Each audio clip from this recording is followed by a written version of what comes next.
LHDN boleh trace ke emas dalam gap kita?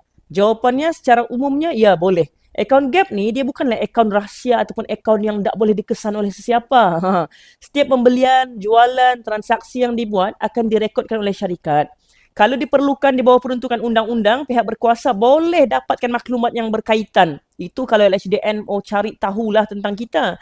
Tapi penting untuk kita faham, supaya kita tenang bahawa simpan emas ni bukan satu kesalahan dan bukan secara automatik menyebabkan seseorang tu dikenakan cukai ataupun diselidik kewangan dia.